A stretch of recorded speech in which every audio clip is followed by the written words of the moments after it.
This week, in the midst of a COVID lockdown, we're bringing you Kia Stonic.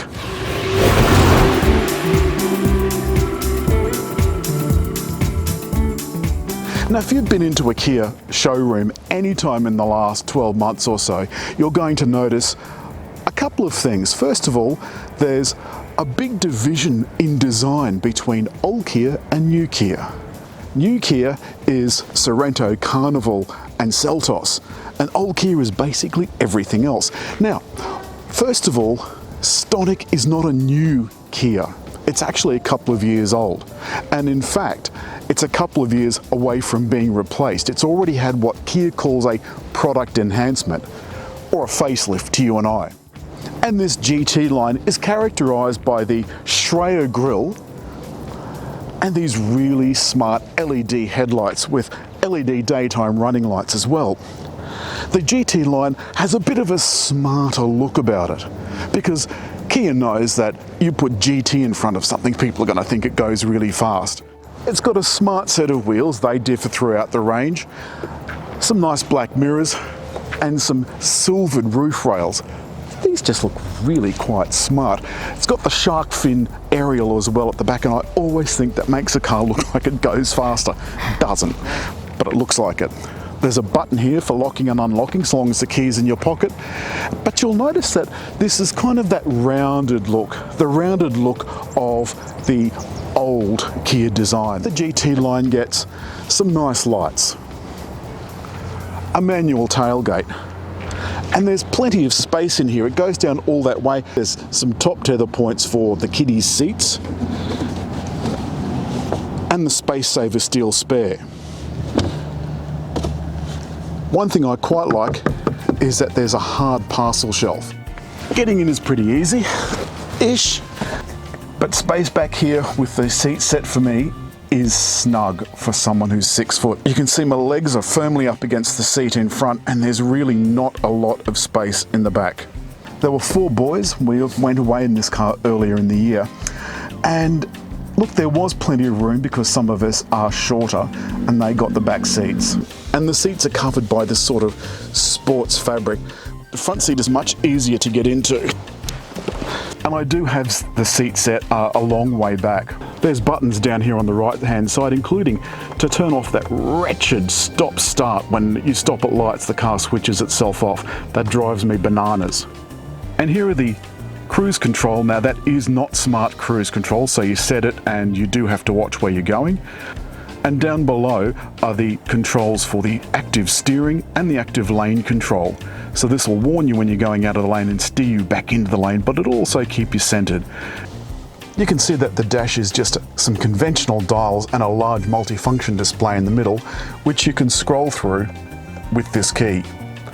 I always have it set on Speedo. The center console, again, fairly simple. I've had my Apple CarPlay connected. Air conditioning controls, it's a single zone and it is manual. There's smart start and an 8-inch display.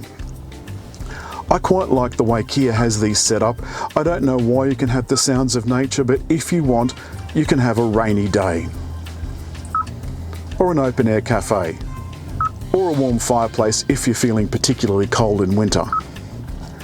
There's a snowy village and a lively forest. Personally, I prefer car motion waves if I must have anything at all. There are some large buttons down the bottom, just in case you feel like having the maps displayed. There's also inbuilt navigation. And for the radio, as you can see, there's AM, FM and DAB.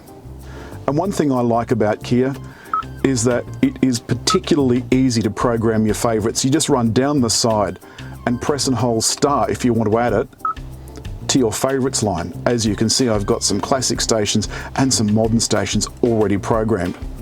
And you can program anything you like on Kia's star button, be it a radio station or maybe your home address.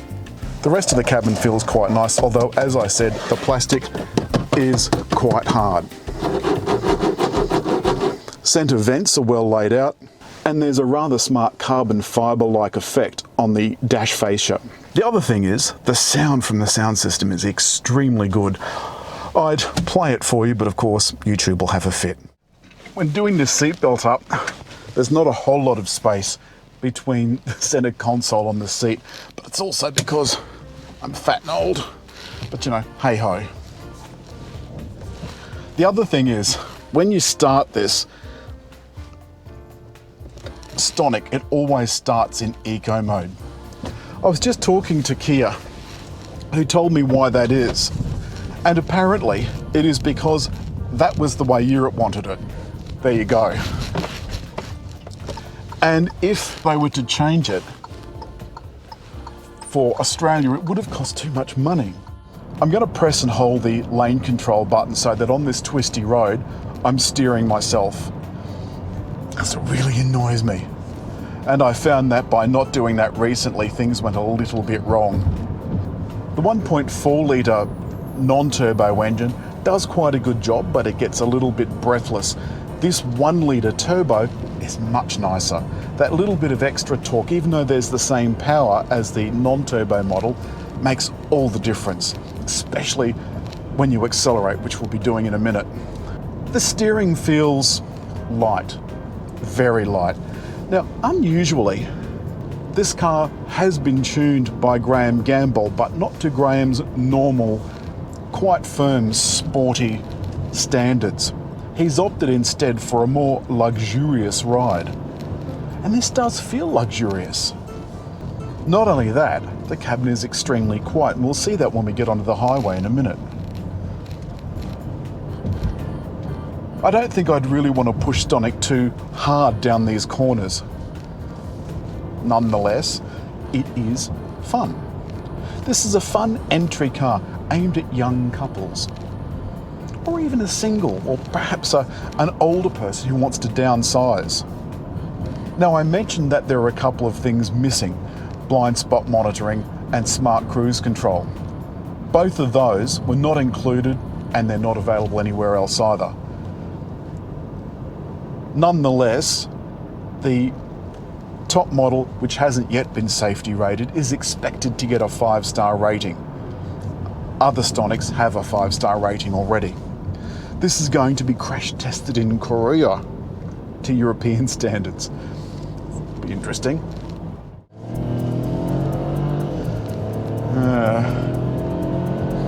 It's no powerhouse. 74 kilowatts definitely feels like 74 kilowatts. That's not a bad thing, it's not even a criticism, it's just a fact of life. But it doesn't mean that it doesn't pick up its skirts and get moving, and it gets to 110 quite quickly. But it just sounds like it's going to do nothing at all. Alright, I've now set my auto steering and my active lane control. I'm really just sitting here cruising along now, up a hill, in cruise control, with this little entry-level Kia doing everything for me. Doesn't feel quite right somehow. It's kicked down a bit because, as I said, I've got it in sports mode. And the gearbox has responded accordingly. But you do definitely have to take it out of eco mode. The other thing I want to mention is, along with the two engine choices, there's a 6-speed automatic and a 6-speed manual in the lower models, and this 7-speed DCT in the top model. The DCT is incredibly smooth, though in eco mode it is utterly dim-witted. Kia's 7-year warranty was the first in Australia, and it's the only one that's permanent, and has been permanent since Damien Meredith took over. Fuel consumption is sitting at 6 litres per 100 kilometres, and so far this covered, since I reset this, has covered 80 kilometres. There's voice control too, though I never ever use voice control, and if I do want to, I'll just say something like, "Hey Siri, what's the time?" It's 3:42 p.m. Now you can do the same thing for any function that you can normally use Siri for. So you might be able to get it to find you a petrol station, or ask you how long it'll be till you get home, or set your home address. You can do it without touching a single button. So to wrap up, we're still a couple of years away at least from Stonic being replaced. It's reasonably economical. It is fun to drive. You just saw in the Benz then, it was doing everything I asked of it. It isn't the most powerful Kia in the world, but it is incredibly comfortable, and on a long trip, you can keep very much well entertained. That's all for Kia Stonic. I quite like this little girl very much. It's an entry-level car, and so you can't expect super luxury, but like all Kias, it is crammed to the gunnels with stuff, especially for the price. As always, if you've liked the film, hit like, leave a comment, and just over here to subscribe.